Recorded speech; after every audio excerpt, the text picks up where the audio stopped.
Assalamualaikum warahmatullahi wabarakatuh. Selamat pagi anak-anak kelas 12 untuk melanjutkan materi yang kemarin berkaitan dengan ragam penyakit hati. Kemarin kita sudah masuki materi yang nifak atau selanjutnya yaitu ragam penyakit hati, qaswah al-qalb atau keras hati, dan juga ghadab yaitu marah.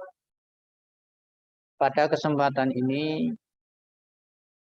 saya akan menyampaikan beberapa pendahuluan dulu berkaitan dengan materi yang akan kita bahas pada pagi hari. Jadi nanti agar siswa bisa mengetahui capaian kompetensinya, perlu kami juga sampaikan kaitan dengan KD, BK, beserta tujuan. Adik-adik yang saya banggakan, untuk selanjutnya itu ragam penyakit hati.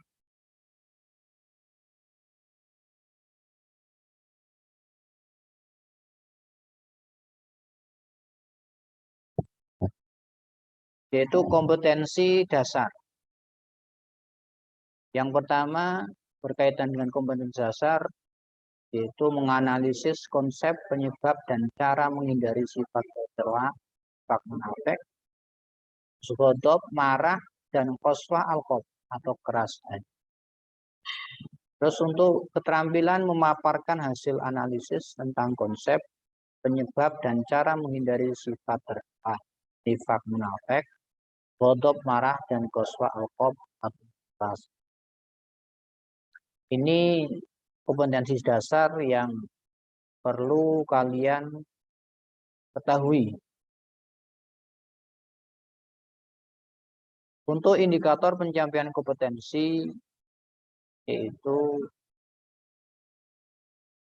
menganalisis peristiwa yang mencerminkan sifat nifak atau munafik, ghadab, marah, dan qaswah al-qalb yaitu keras hati. Terus untuk selanjutnya indikator yang kedua mengkritik peristiwa yang mencerminkan sifat nifak atau munafik, marah, dan qaswah al-qalb atau keras hati. Untuk KI 4-nya berkaitan dengan keterampilan indikatornya yaitu menyajikan pemaparan hasil analisis peristiwa yang mencerminkan sifat nifak atau munafik, ghadab, marah, dan qaswah al-qalb atau keras hati. Untuk indikator keterampilan yang kedua merumuskan konsep tentang sifat nifak, munafik, ghadab, marah, dan qaswah al-qalb atau keras hati. Selanjutnya tujuan pembelajaran. Nah, ini yang paling penting kalian pahami agar nanti menyimpulkan atau mengamati bahkan sampai di situ menganalisis itu nanti dalam tujuan pembelajaran tersebut kalian tahu. Setelah berdiskusi dan menggali informasi dari video dan buku serta didik, dapat menganalisis sifat nifak atau munafik, ghadab, marah, dan qaswatul al-qalb keras hati dengan baik dan hati. Setelah berdiskusi dan mengamati informasi peserta didik, dapat menyimpulkan contoh perbuatan sifat nifak, ghadab, atau keras hati. Setelah berdiskusi dan menggali informasi, peserta didik dapat menyimpulkan pentingnya menghindari perbuatan sifat nifak atau munafik, ghadab, marah, dan qaswatul al-qalb keras hati. Yang terakhir yaitu setelah menyaksikan berdiskusi dan menggali informasi, peserta didik dapat menyajikan kesimpulan menghindari perbuatan sifat nifak atau afek, ghadab, dan qaswah. Sangat penting sekali untuk kalian ketahui. Selanjutnya masuk ke dalam materi al-qalb, yaitu qaswah al-qalb, yaitu keras hati. Di mana keras hati ialah adanya rasa tidak peduli terhadap kesusahan orang lain. Seseorang yang hatinya mengalami kondisi tersebut tidak merasakan kepedihan dan penderitaan orang lain. Sumber keras hati ini adalah karena ia dikalahkan oleh kekuatan luas hawa nafsunya. Keras hati atau qaswatu al-qalb itu perasaan di mana seseorang itu mengalami kekerasan hati yang pada saat itu tidak akan bisa diantisipasi kecuali orang tersebut punya atau banyak berdiri. Tanda-tanda hati yang keras salah satunya dengan sifat nifak atau munafik dalam jiwa manusia. Yaitu kemarin yang sudah kita bahas tentang materi nifak atau munafik. Di sini juga sifat munafik itu menjadikan hati yang keras. Di antara sebab kerasnya hati adalah berlebihan dalam berbicara. Jadi kita harus meminimalisir berbicara yang tidak bermanfaat.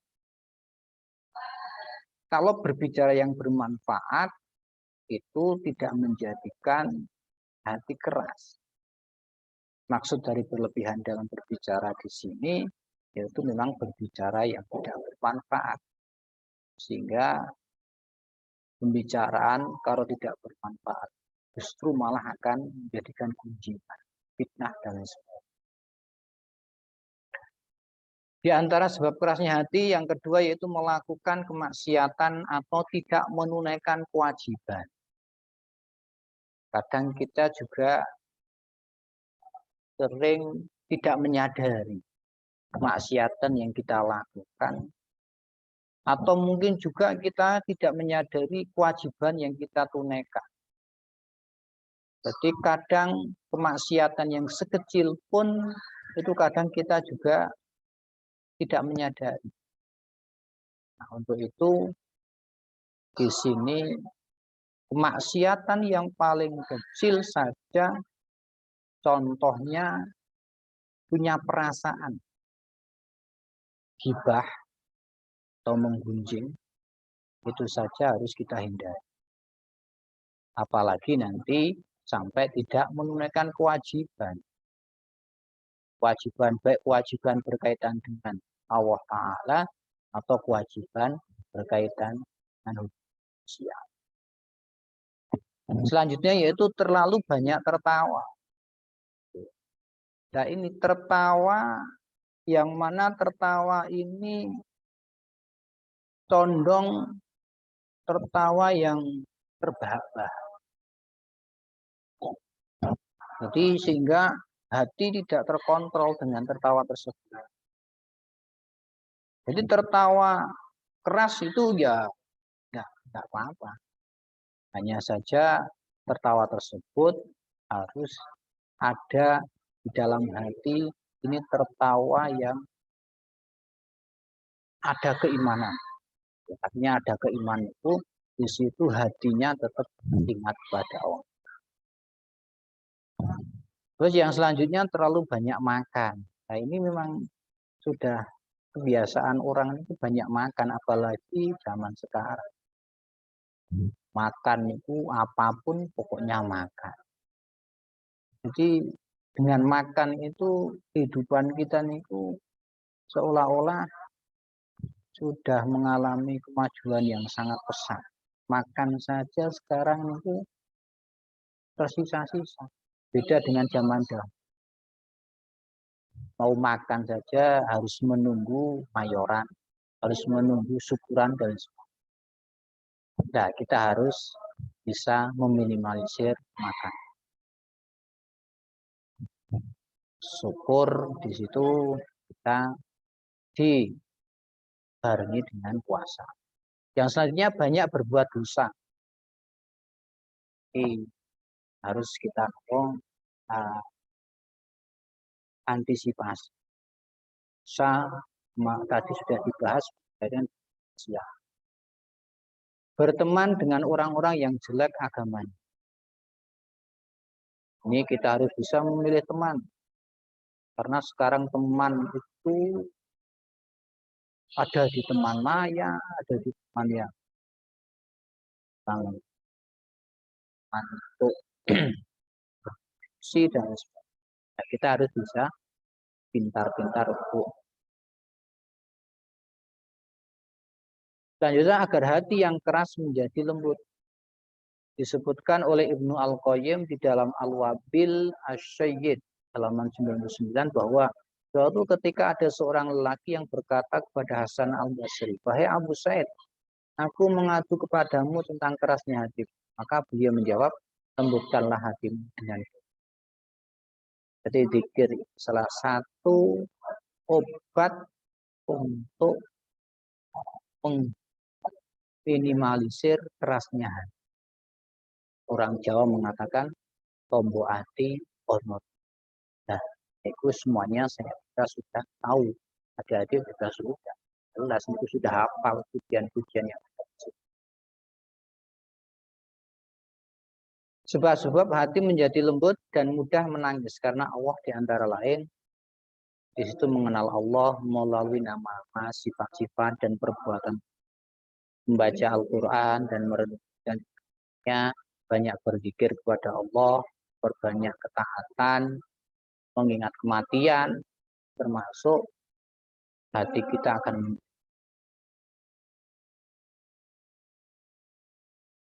Untuk selanjutnya berkaitan dengan ghadab. Materi selanjutnya ghadab atau marah.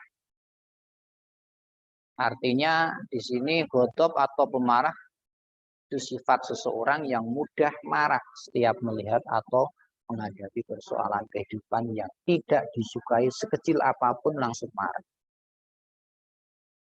Jadi memang marah itu sudah watak. Marah itu memang kadang itu sudah bawaan kadang. Tapi insya Allah itu bisa kita antisipasi kita melihat sesuatu.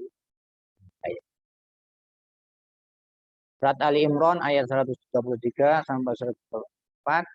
Wasyari'u ila maghfirati min rabbikum wa jannatin 'arduha as-samawati wal ardh wa iddatul muttaqin alladzina yunfiquna fis sarai wad dharai wal kadhimin al-ghaidh wal 'afina 'anil nas wallahu yuhibbul muhsinin. Tingkatan-tingkatan ghadab. Ada tingkatan rendah, sikapnya tidak kelihatan marah, sehingga orang lain sulit untuk menilai. Karena julak marahnya yang telah menyebar diduduki oleh sifat yang tingkatan sedang, sikap marahnya kelihatan, tapi masih dapat dikendalikan akal. Ia marah sesuai dengan kadar masalah yang sedang. Tingkatan tinggi, sikap marahnya cepat kelihatan, karena marahnya marah semacam sulit dikendalikan akal, karena sikapnya sudah dan nafsu. Orang yang memiliki sifat marah tingkatannya tinggi. Nah, ini yang tidak atau dikategorikan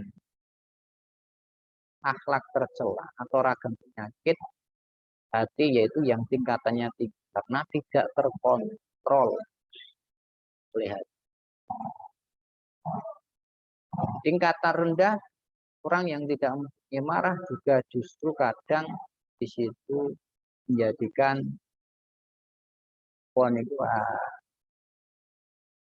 tidak ada wibawanya.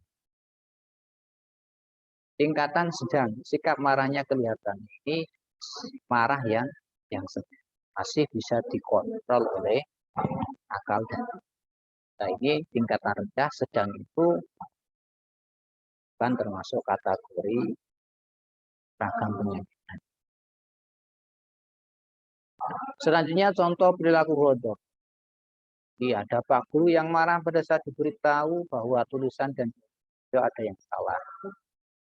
Nih, seseorang teman mudah marah ketika diberitahu bahwa perilakunya telah menunjukkan kesalahan di depan umum. Kakak memarahi adiknya ketika menjumpai minuman yang akan. Ini contoh-contoh perilaku. Mungkin banyak sekali dan juga kalian semuanya nggak mengalami hal.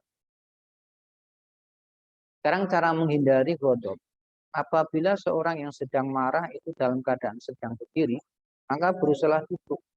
Dan apabila kemarahan itu dilakukan ketika sedang duduk, maka berusaha tiduran atau berbaring sambil istighfar. Ketika marahnya berdiri, kita duduk. Sehingga dalam hal tersebut duduk itu dijadikan ketenangan. Tapi duduk kok juga masih kondisinya masih marah, kita disuruh berbaring sambil membaca istighfar. Karena secara akal saja, kalau berbaring sambil marah kan ya, bahkan kelihatan kulitnya. Terus yang kedua, apabila sedang marah maka berwudhulah. Ini wudhu sangat penting sekali. Karena berwudhu dengan air yang suci dan mensucikan akan mampu mensucikan semua dan yang suci seperti gemah.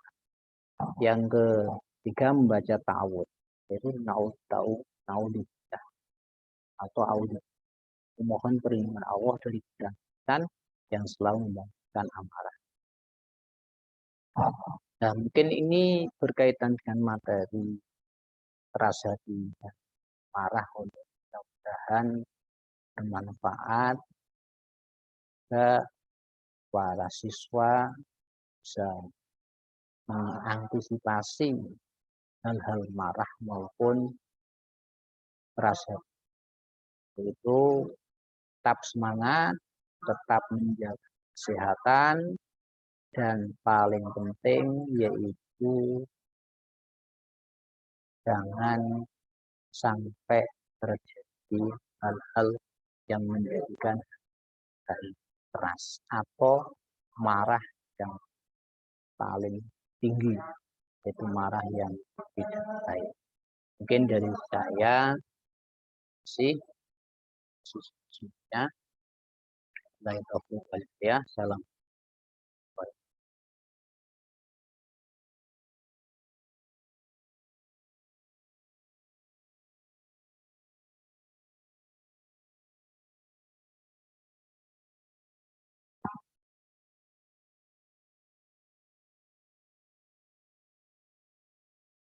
Oke, yo simpenane nanti Pak yo. Pak Hasan. Buka simpenane. Mas, buka simpenane nih dia. Ini dokumen kan Mas? Ada dokumen. Jadi ekstrak. Oh. Yang anu ini. Dokumen. Saya lihat rapor. Ora mesti